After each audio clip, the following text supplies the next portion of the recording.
आप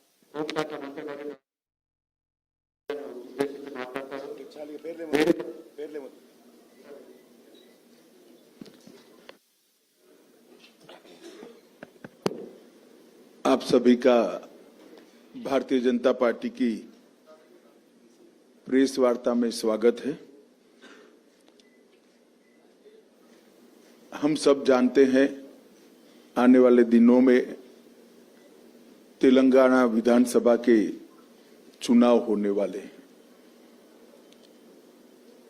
ये चुनाव तेलंगाना राज्य के लिए और तेलंगाना के सभी नागरिकों के लिए बहुत महत्वपूर्ण और दिशा दर्शक चुनाव होने वाला है, क्योंकि एक लंबे संघर्ष की पृष्ठभूमि में तेलंगाना की रचना हुई। अलग तेलंगाना राज्य की मांग में तेलंगाना प्राइड के साथ साथ खुशहाल तेलंगाना भी एक मुद्दा था। और 10 साल के बाद जब पीछे मुड़कर देखते हैं तो रेवेन्यू सरप्लस स्टेट से लाखों करोड़ों का ऋण आज तेलंगाना स्टेट पर है।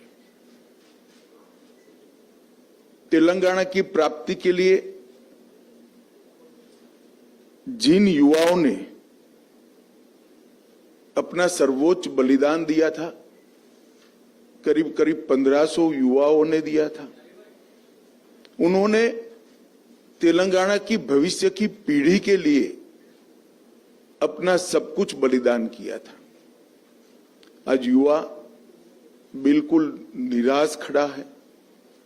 किसान, दलित, बैकवर्ड्स बिल्कुल निराश खड़े हैं और सभी लोग तेलंगाना के भविष्य को लेकर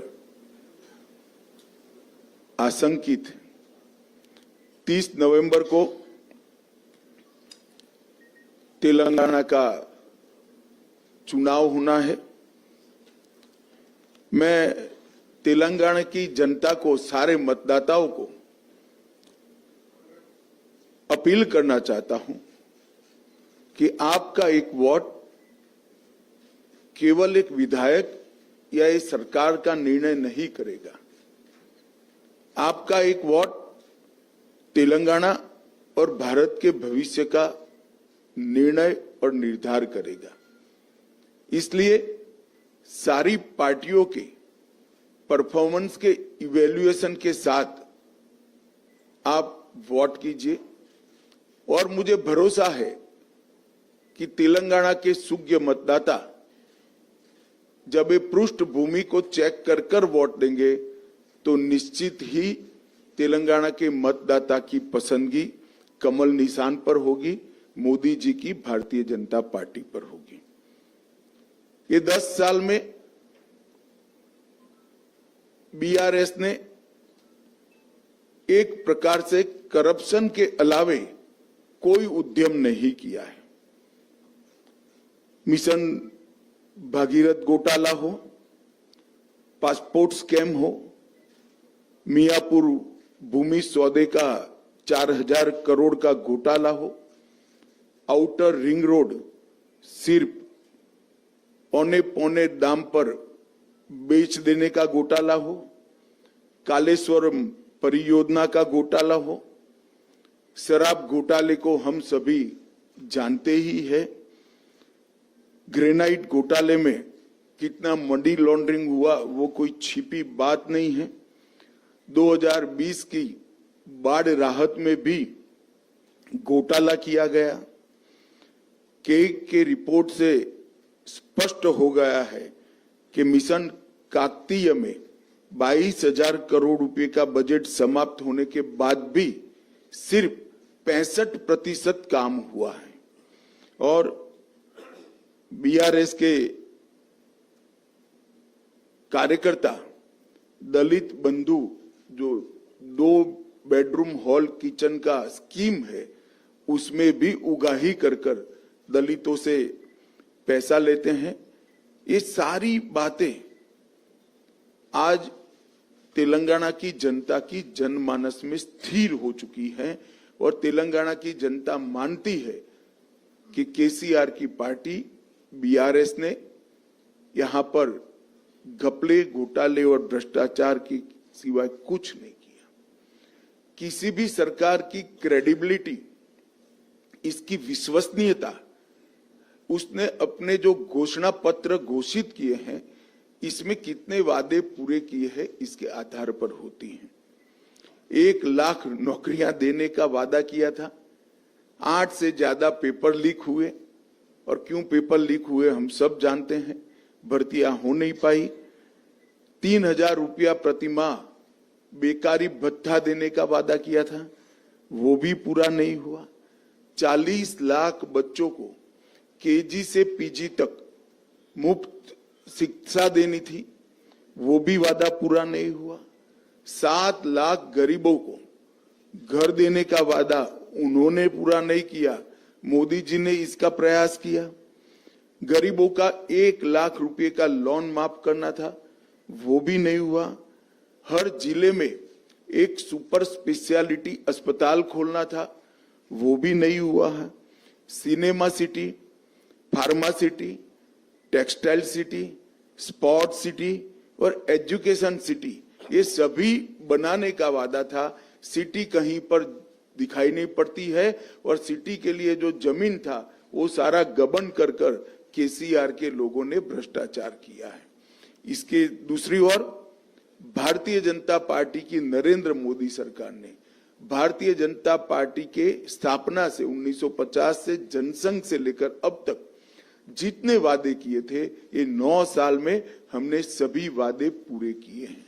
चाहे राम मंदिर बनाने का वादा हो, चाहे धारा 370 को समाप्त करने का वादा हो, चाहे ट्रिपल तलाक को समाप्त करने का वादा हो, चाहे गरीब कल्याण का वादा हो। हमने कई सारे गरीब कल्याण के काम केसीआर सरकार के असहयोग के बावजूद भी यहां किए। जैसे 40 लाख लाभार्थियों को, किसानों को हर साल 6000 रुपया मोदी सरकार चेक से दे रही है। 54 लाख गरीबों के घर में पीने का पानी नल से जल पहुंचाया। लगभग 33 लाख घरों में तेलंगाना के शौचालय बनाया। 1 करोड़ 90 लाख गरीबों को हर साल 5 किलो, हर महीने 5 किलो अनाज प्रति व्यक्ति हम दे रहे हैं। 11,50,000 माताओं को उज्ज्वला का गैस का सिलेंडर दिया। 2.5 लाख घर बनाए और ग्रामीण सड़क योजना भी 12,000 किलोमीटर बनाई।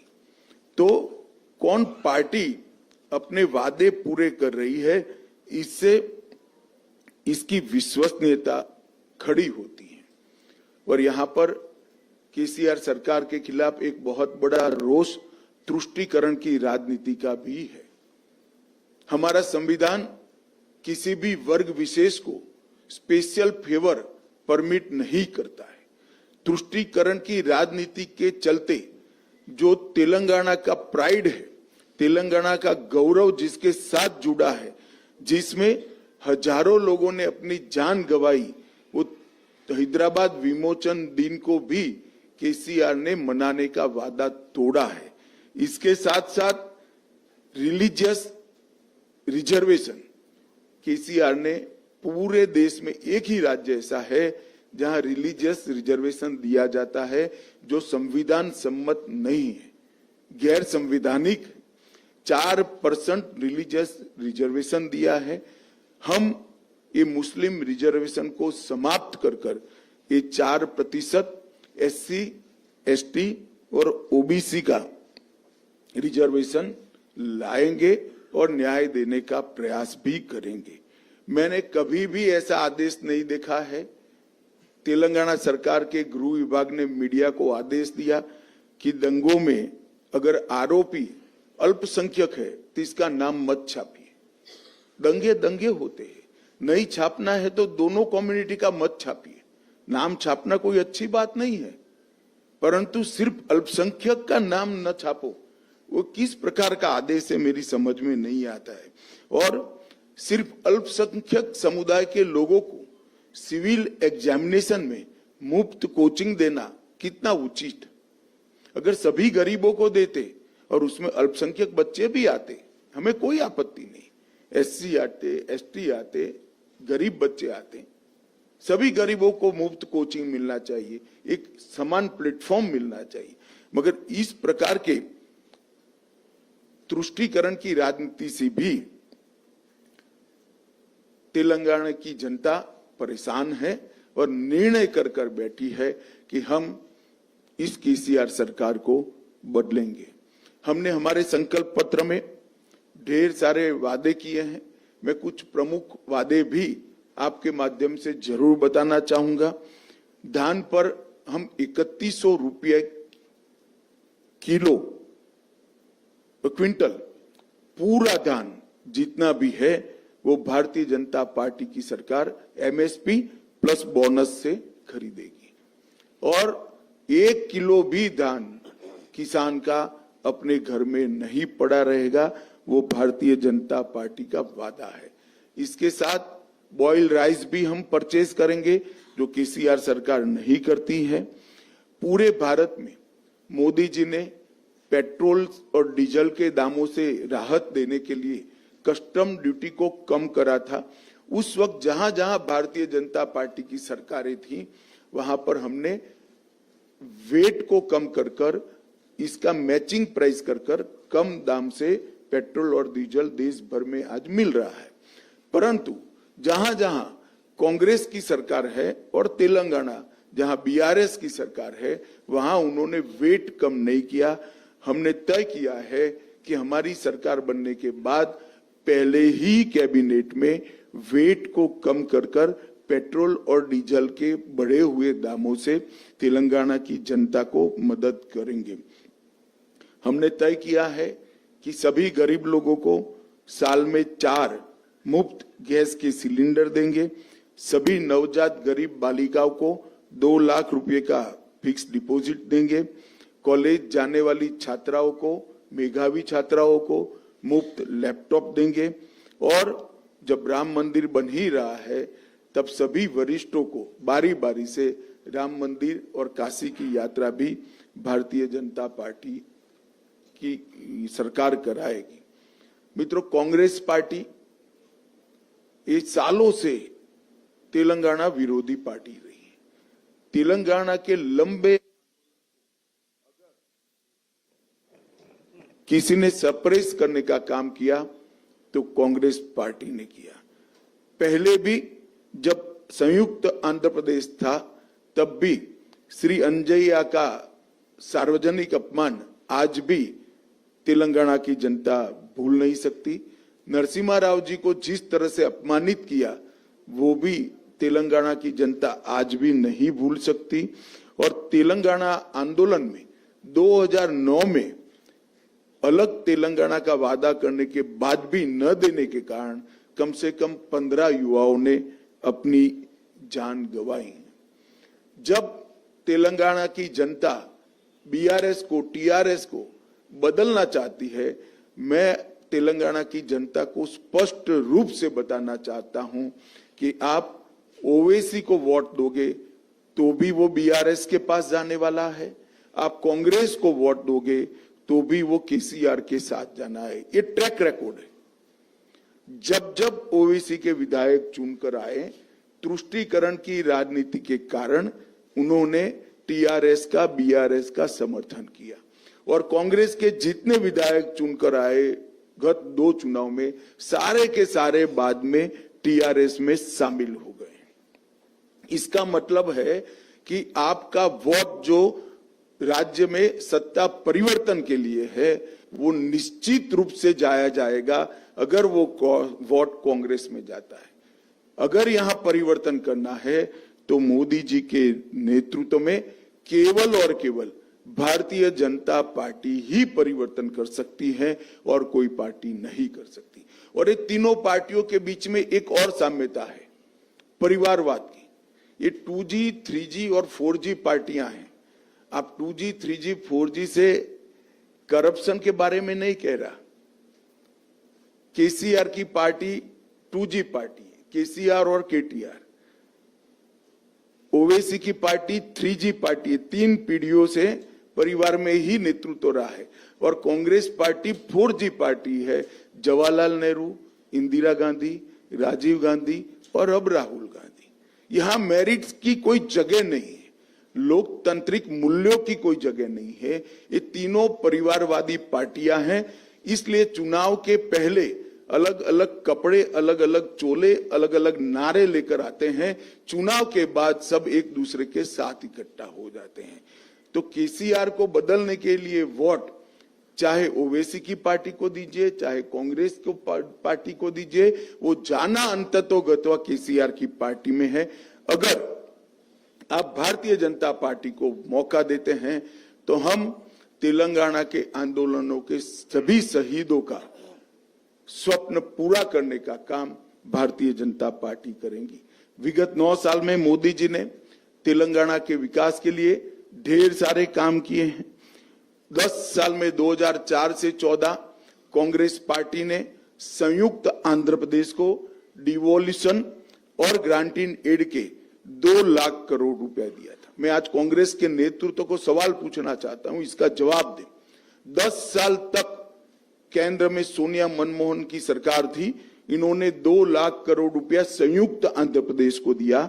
हमने 9 साल के अंदर अलग तेलंगाना को 2.5 लाख करोड़ रुपया दिया है। इसका मतलब लगभग 3.5 गुना पैसा भारतीय जनता पार्टी ने प्रोरेटा तेलंगाना को दिया है, ग्रांटिंग एड और डिवैल्यूएशन के। इसके अलावे 2.5 लाख करोड़ रुपया अलग अलग योजनाओं में दिया है। राष्ट्रीय राजमार्ग का निर्माण हो 9 वर्ष में लगभग डबल किया है हमने। इसके साथ railway Vande Bharat express train 1 शुरू हो चुकी है, 3 शुरू होने जा रही है। 1200 करोड़ से ज्यादा हैदराबाद मेट्रो के लिए दिया है। 8000 करोड़ से ज्यादा हैदराबाद और बेगमपेट हवाई अड्डे के विकास के लिए दिया है। और मोदी जी ने अभी 900 करोड़ रुपया समक्का सरक्का सेंट्रल ट्राइबल यूनिवर्सिटी के लिए दिया।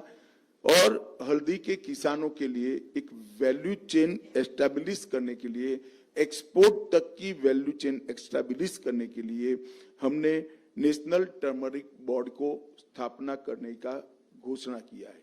हमारे संकल्प पत्र में हमने ये भी कहा है कि तेलंगाना की भारतीय जनता पार्टी 100 करोड़ रुपया खर्च कर टर्मरिक की मेडिसिनल वैल्यू को रिसर्च करने के लिए एक रिसर्च सेंटर बनाएगी, जिससे टर्मरिक का पूरे दुनिया में उपयोग में बढ़ावा हो सके। इसके साथ साथ भारतीय जनता पार्टी ने 2 महत्वपूर्ण निर्णय लिए हैं। माड़ीगा समाज को जो वर्षों से अन्याय हो रहा है, तो हमने तय किया है कि एससी रिजर्वेशन में माड़ीगा समाज को हम वर्टिकल कोटा देकर उनको प्रोरेटा सीटें मिले, उस दिशा में हम आगे बढ़ेंगे। और इसके साथ साथ हमने तय किया है कि केसीआर ने भले वादा खिलाफी की कि दलित मुख्यमंत्री बनाने का वादा 2014 में किया था, खुद ही बन गए, अब बेटे को बनाना चाहते हैं। मगर भारतीय जनता पार्टी ने तय किया है कि हमारी सरकार बनने के बाद हम बैकवर्ड क्लास से मुख्यमंत्री बनाएंगे। ये वादा हमने तेलंगाना की जनता को किया है और इतनी बड़ी संख्या में जो बैकवर्ड क्लास है उनको हम न्याय दिलाने का काम करेंगे। अंत में मैं आप सभी के माध्यम से तेलंगाना की जनता को, तेलंगाना के सभी सूज्ञ मतदाताओं को करबद्ध निवेदन करना चाहता हूं कि आप भारतीय जनता पार्टी को मौका दीजिए। आपने कांग्रेस को मौका दिया, वो टीआरएस में शामिल हो गए। आपने टीआरएस को मौका दिया, करप्शन के अलावे कुछ नहीं किया, बदहाली के अलावे कुछ नहीं किया, केवल और केवल तुष्टीकरण की राजनीति की है। अब भारतीय जनता पार्टी को मौका दीजिए। मोदी जी के नेतृत्व में हम डबल इंजन सरकार बनाकर तेलंगाना की रचना के लिए जिन युवाओं ने अपना बलिदान दिया है उनके स्वप्नों को पूरा करने का काम करेंगे। ये अपील मैं आज इस प्रेस वार्ता के माध्यम से तेलंगाना की जनता से करना चाहता हूं। धन्यवाद। कोई बताता जाए भाई, बताओ, माइक के बगैर बताओ, दे दो भाई, आगे बोलो तुम।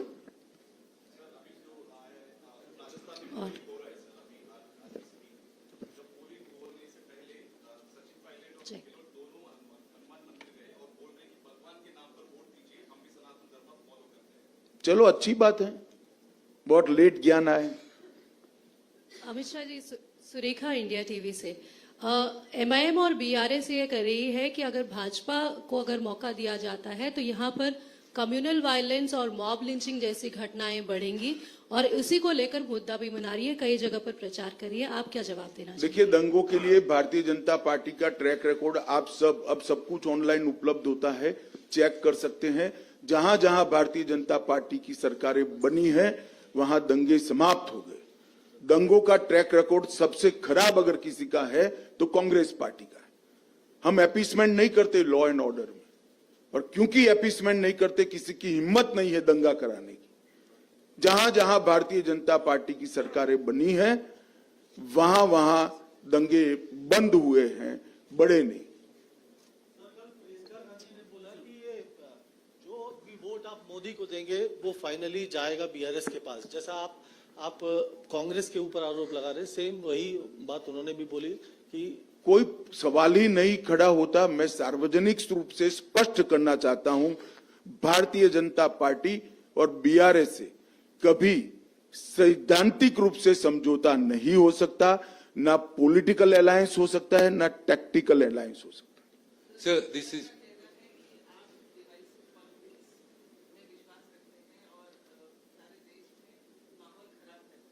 देखिए, कोरा आरोप लगाना ठीक है, क्या मुस्लिम रिजर्वेशन देना ये विभाजनकारी पॉलिसी नहीं है? क्या तेलंगाना विमोचन दिन नहीं मनाना, हैदराबाद विमोचन दिन नहीं मनाना, वो किसके डर से नहीं बनाते हैं? हमारा एक तो उदाहरण दीजिए, क्या विभाजनकारी पॉलिसी है हमारी? तेलंगाना में बहुत भ्रष्टाचार करा, अब बोल रहे हैं, अभी तक एक्शन नहीं ले रहे हैं। बीआरएस को प्रोटेक्ट बीजेपी कर रहे हैं, कांग्रेस प्रचार करके जा रहे हैं, कैसा देख रहे हैं? देखिए, जो जो भारत सरकार के डोमेन में है वो सारी जांच प्रक्रिया में है, मगर चुनाव के कैलेंडर के हिसाब से जांच नहीं चल सकती। मैं आपको स्पष्टता पूर्वक बताता हूं, भारतीय जनता पार्टी की तेलंगाना में सरकार बनने के बाद एक एक करप्शन की जांच होगी और रिस्पॉन्सिबल लोग जेल की सलाखों के पीछे जाएंगे। So this is Paniharan from Hans India. You are talking about appeasement. There are reports that Indian citizenship is being sold in the open market in West Bengal by offering voter cards and that kind of enrollments. What is your take on that? देखिए, हमारे संज्ञान में कुछ मामले आए हैं, इसकी detail जांच हो रही है और किसी को बख्शा नहीं जाएगा, किसी को बख्शा नहीं जाएगा, कठोर कदम उठाएंगे। सर, इस चुनाव में हम देख रहे हैं सर, काफी पर्सनल अटैक्स हो रहे हैं, सारे राजनीतिक दल एक दूसरे को पर्सनल अटैक कर रहे हैं। प्रधानमंत्री जी को के पिताजी का नाम लिया गया, उन पनौती जैसे शब्दों का उपयोग किया गया, इसको कैसे देखते हैं? देखिए, जब भी प्रधानमंत्री जी के बारे में बिलो द बेल्ट लैंग्वेज का उपयोग हुआ है, देश में कोई भी राज्य हो, जनता ने उसका करारा जवाब दिया है। मुझे भी भरोसा है ये जो बिलो द बेल्ट लैंग्वेज उपयोग हो रही है उसका करारा जवाब तेलंगाना के मतदाता वोटिंग में देंगे। अमित जी, इस चुनाव में जो है ओल्ड हैदराबाद की अगर बात करें तो फिलिस्तीन जैसे मुद्दों को लेकर वोट मांगे जा रहे हैं। जो लोकल मुद्दे उसे ना उठाकर फिलिस्तीन जैसे मुद्दों पर जो वोट मांगे जा रहे हैं उसे आप किस तरह से देखते हैं? अब मैं तो, आप अपेक्षा ओवैसी की पार्टी से और क्या अपेक्षा कर सकते हैं? यही अपेक्षा कर सकते हैं, मुझे कुछ आश्चर्य नहीं है उसमें। सर, हम देखते हैं कि यहाँ पे अनेरी रिपब्लिक टीवी से सर, आपने कहा कि भारतीय जनता पार्टी ने सेपरेट तेलंगाना को करीब 2.5 लाख करोड़ दिया है, लेकिन बीआरएस ये कहती है कि सेंट्रल गवर्नमेंट से तेलंगाना के लिए कुछ सपोर्ट नहीं मिलता है, ना कोई फंड्स आते हैं, ना कोई प्रोजेक्ट में देखिए, सपोर्ट आप मिलता है। पत्रकार हैं, आपको रिसर्च कर कर सवाल करना चाहिए। भारत सरकार का बजट कोई छिपी चीज नहीं होती है, बजटरी डॉक्यूमेंट होता है, और जब बजट समाप्त होता है, साल समाप्त होता है, तब कितना इम्प्लीमेंट हुआ वो भी पार्लियामेंट के सामने आता है। मैंने जो कहा है 2,50,000 करोड़ रुपए, इसका पाई का हिसाब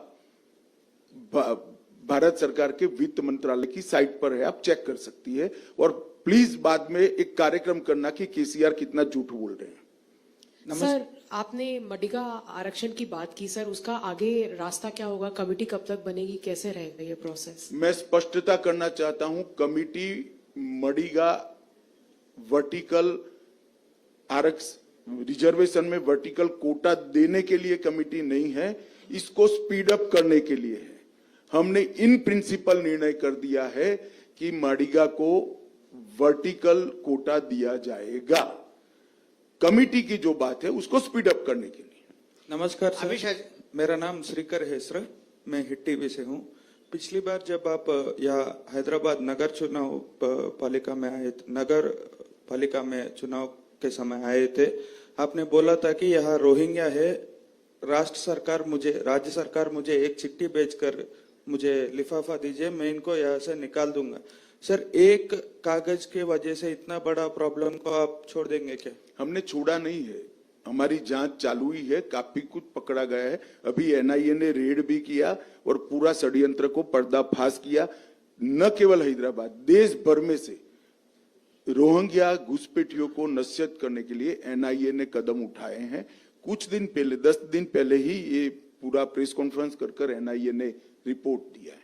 अमित शाह जी नमस्ते, श्रीनिवास फ्रॉम सिटी विजन। और इसमें हमें केसीआर की कोई सिफारिश की जरूरत नहीं है, केसीआर से अपेक्षा भी नहीं है कि वो रोहिंग्या के खिलाफ कुछ करें, क्योंकि उनकी वोट बैंक बढ़ रही है।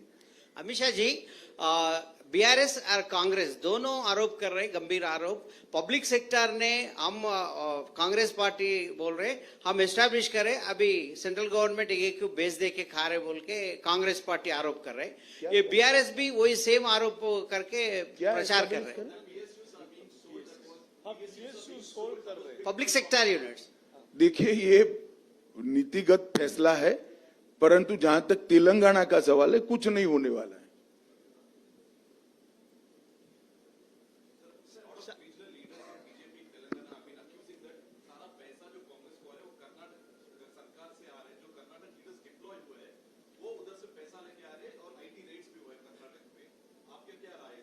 राय क्या है भाई, एजेंसियां को अपना काम करना चाहिए, चुनाव आयोग ने अपना काम करना चाहिए।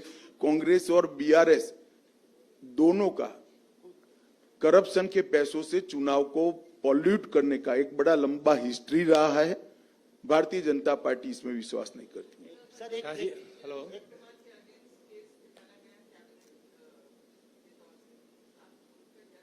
मैं अब नहीं, आप कांग्रेस पार्टी से क्या अपेक्षा कर सकती है? इससे ज्यादा अच्छी अपेक्षा कर ही नहीं सकते आप, वो ही करेंगे वो। शाह जी मैं हिंदी मिलाप से हूँ, विकास जगताप। इधर आपने कहा कि 9 साल में 9 करोड़ रुपए हमने राज्य सरकार को दिए हैं और 2.5 लाख रुपए भी दिए हैं, लेकिन केसीआर जी कहते हैं, केटीआर जी कहते हैं आपने कोई हम पर एहसान नहीं किया है। जो हमारा हक है तेलंगाना का, वो हक आपने दिया है। आपने अतिरिक्त क्या दिया है? पहले समझ लीजिए, मेरा प्रश्न पूरा नहीं हुआ है। हो गया, मैं समझ गया। मेरा जवाब देने के बाद आप फिर से पूछ सकते हैं। हम जो टैक्स दे रहे हैं वो पहले समझो ना, मैं बोला ही हूं ये डिवोल्यूशन और ग्रांटिंग एड का पैसा है, हेड के साथ बोला हूं। मैं भी मानता हूं ये तेलंगाना का अधिकार है। भारत सरकार ने कोई किसी प्रकार का उपकार नहीं किया है, परंतु पहले अधिकार नहीं दिया जाता था। 2004 से 14 में अधिकार भी नहीं दिया जाता था, हमने अधिकार पूरा दिया है।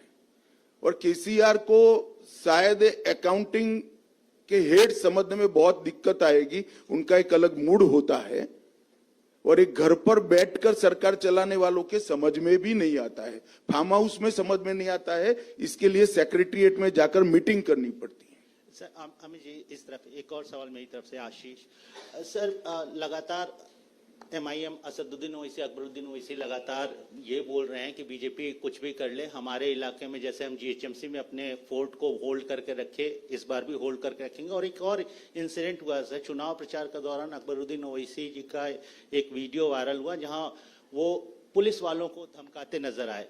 इस पर आपकी प्रतिक्रिया क्या है? देखिए, इस पर मेरी प्रतिक्रिया का कोई मतलब नहीं। यहाँ चुनाव है, पूरा तंत्र चुनाव आयोग के को चलाना है। चुनाव आयोग इसकी संज्ञान लेगा और कदम उठाएंगे। मैं इस पर कोई टिप्पणी नहीं कर सकता।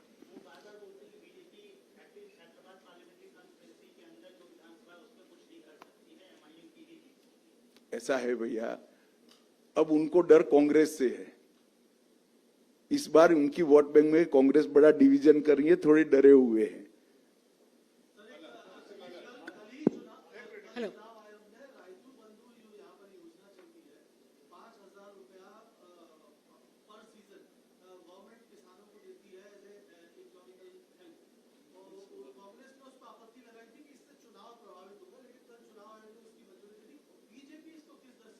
देखिए, मैं एक बात स्पष्ट कहना चाहता हूं। तेलंगाना में अपप्रचार दोनों पार्टियों की ओर से हो रहा है। किसी भी वर्ग को, किसी भी व्यक्ति को या किसी भी समुदाय को जो सहायता अभी टीआरएस सरकार दे रही है उसको हम बंद नहीं करेंगे। ये भारतीय जनता पार्टी का फैसला है। Sir, I have a question slightly different from the election scene. दक्षिण में अगर देखा जाए तो कांग्रेस और बीजेपी दोनों दो स्टेट्स में फोकस कर रहे हैं, कर्नाटका और तेलंगाना। इसको आप कैसे देखते हैं? आप गलत फहमी में, हम केरल भी फोकस कर रहे हैं, हम तमिलनाडु भी फोकस कर रहे हैं। कम से कम मेरी पार्टी का मैं बता सकता हूं, हम सभी को फोकस कर रहे हैं।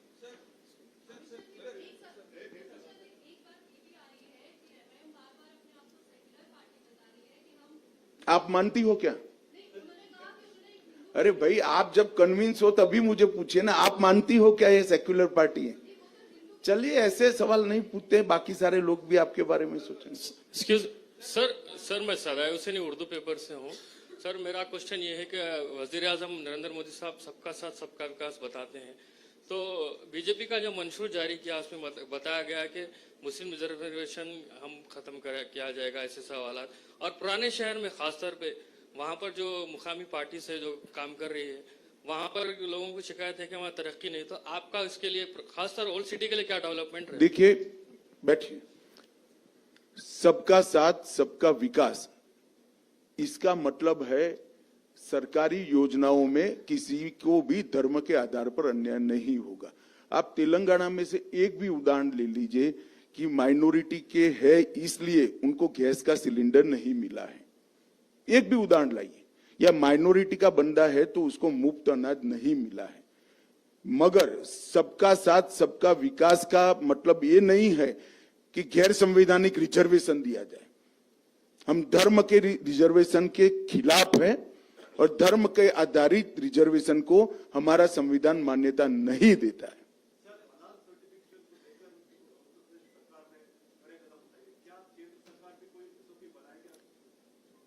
देखिए, ये इस पर अभी केंद्र सरकार ने कोई निर्णय नहीं किया है और इस पर पूरा सोच विचार कर ही मैं केंद्र सरकार की ओर से कुछ बता सकता हूं। जो भी बनेगा बैकवर्ड क्लास से बनेगा और हमारा मुख्यमंत्री हम चुनाव के बाद विधायकों से मशवरा कर तय करें।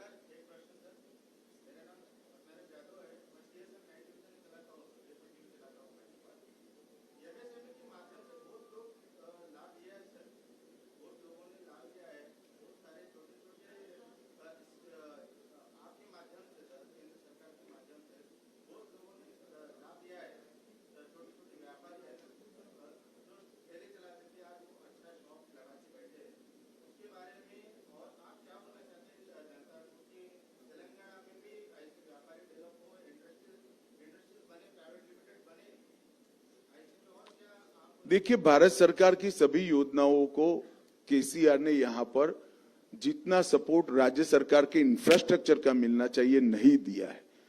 इसके लिए भारत सरकार की 125 के करीब सभी योजनाओं का अच्छा इम्प्लीमेंटेशन नहीं हो रहा है।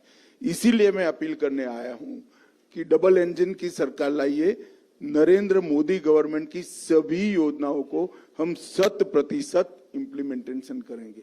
मुझे लगता है आप बहुत स्ट्रेच कर अब सवालों में जा रहे हैं, तो आप सभी का धन्यवाद और मैं आशा करता हूं मेरी फीलिंग को आप जनता तक जरूर पहुंचाइए। बहुत बहुत धन्यवाद। అందరికీ ధన్యవాదాలు।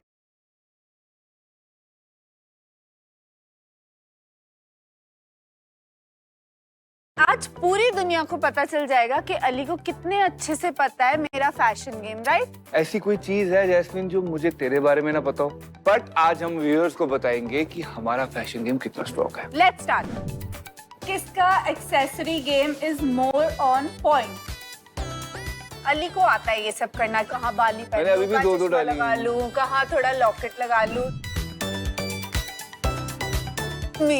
जब ये इंडियन पहनती है ना, मतलब बहुत सुंदर लगती है। चल आगे बढ़ो। जैसे जाएगी कहीं पे भी बैग देखेगी, बोलेगी ये कलर वाला बैग मेरे पास नहीं है। एंड दुनिया में ना बहुत कलर है, हर कलर का बैग रखना तो हर कलर के जूते रखना ठीक है, वो प्यार है। या ट्रेंड बनता ही फॉलो करने के लिए, और कभी कभी तुम खुद ट्रेंड बना देते हो।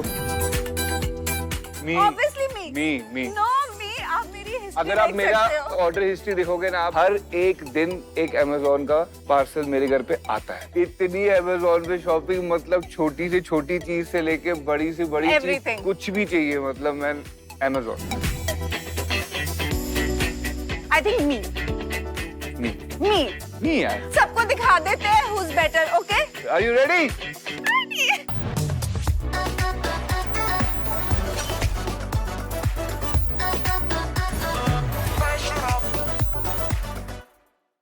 वैसे एक बात बताओ, ये ना आज हमारी बेस्ट शॉपिंग डेट होने वाली है। तुझे स्टाइल करने में मुझे मजा तो बड़ा आने वाला है। चलो मुझे फटाफट बता, तेरा फैशनेबल पल क्या है? मेरा फैशनेबल पल मेरे दोस्त की संगीत पार्टी।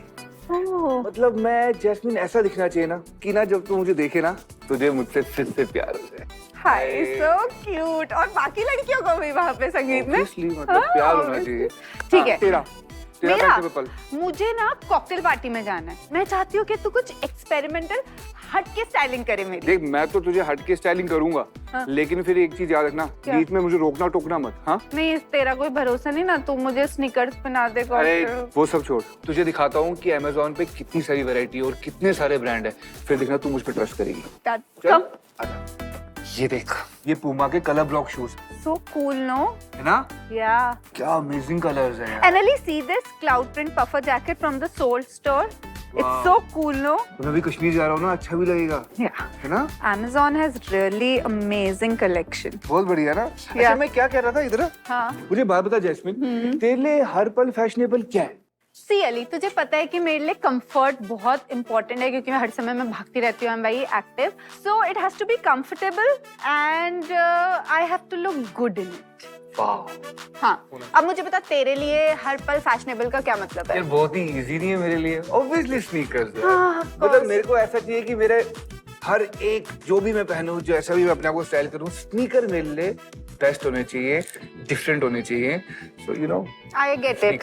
तू अपने आप को बहुत अच्छा स्टाइल करता है, आई हैव नोटिस, पर उसमें जो एक किक-एस एलिमेंट होता है ना, which amps up your look, वो हमेशा मैं ही चूज करती हूँ, राइट? और वैसे ही आज तेरे फैशनेबल पल के लिए जो एक एलिमेंट होगा वो मैं अभी चूज करूंगी। अभी करेगी? यस। चल। Okay, let's go to your favourite footwear. Sneakers, ये पूमा का ये वाला माइंड ब्लोइंग White color का ना, कलेक्शन, मुझे हाई, तुझे पता है high shoes I know. Look at Metro का collection. They have all the brands. Ali. I really like mochi. I also like them. Look at this mojri यार, क्या लग Very रही है ना? nice. Oh, look at these Saint G ones. These are Chelsea shoes. These are boots. I like it. So तुझे ये Puma के sneakers अच्छे लग रहे हैं? ये लूं? हाँ हाँ? I will not show you what I will add. दिखाएगी क्यों नहीं? Surprise! I will choose this. Done. Jasmine दिखा